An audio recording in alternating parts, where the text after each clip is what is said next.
Hello Faith friends and hello Facebook community. Merry Christmas and a Happy New Year everyone. Once again, my name is Mildred M. Nicasio Malaluan and I am your gospel sharer for today. I am so happy that I am your gospel sharer because today is the last day of the year. And of course, today also is the last episode of our Gospel We Reflect series. Before I will share my gospel message for today, I would like to take this opportunity to thank everyone for being part of Facebook PH. And most especially, I'd like to thank all our subscribers and you, all our sharers. Thank you so much. Maraming salamat po sa inyong patuloy na pagbibigay ng inyong sarili upang maging bahagi ng ating Facebook We Reflect series. At thank you also for allowing yourselves to be an instrument to guide our subscribers upang bigyan natin sila ng pag-asa at liwanag sa araw-araw sa pamamagitan ng mensahe ng ating gospel everyday. At alam nyo, ang taong 2022 ay isang napakamakasaysayan na naman na taon. Ito ay isang taon ng kaganapan na mag-iiwan sa atin ng mga alaala, ng mga pambihirang alaala. Nasa atin ang katapatan ng Diyos na umalalay sa atin sa bawat laban ng buhay, sa bawat hamon ng ating buhay. Kinailangan natin ng liwanag sa dilim at pag-asa sa mga bagay na wala tayong katiyakan, sa landas na ating tinatahak, hindi natin alam kung ano ang mangyayari, at still tayo ay kumakapit sa pag-asa at tayo ay kumakapit sa pagtitiwala natin sa Panginoon. Binigyan tayo ng Diyos ng walang hanggang salita at ang buhay na salita ng Ebanghelyo na patuloy na ibinabahagi sa atin ng ating mga gospel sharers every day.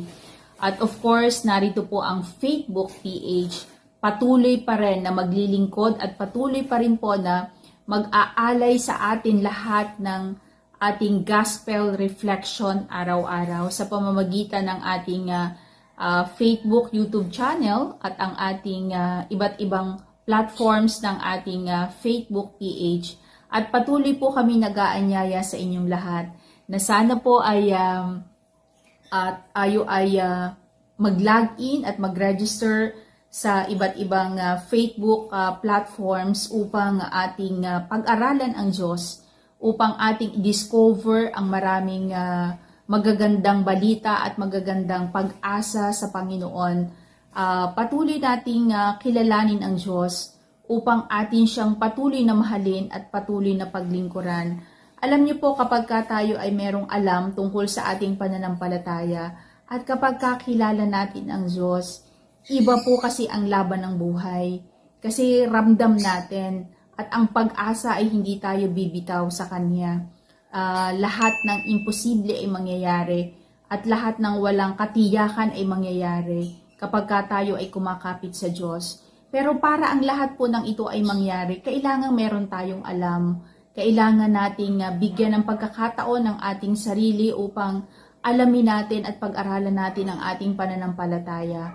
Upang sa ganon ay makita natin ang presensya ng Panginoon sa ating buhay.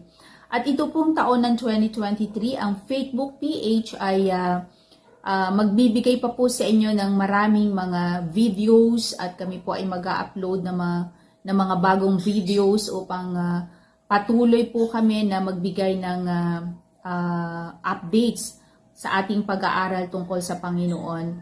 At ganun din po ay sana mag-invite po tayo ng ating mga kaibigan at ang ating mga kamiyembro ng ating pamilya upang sa ganun ay maakay din natin sila upang sila ay magkaroon ng pagkakataon na kilalanin nila ang ating Panginoon. So, ito na po yung pagkakataon natin.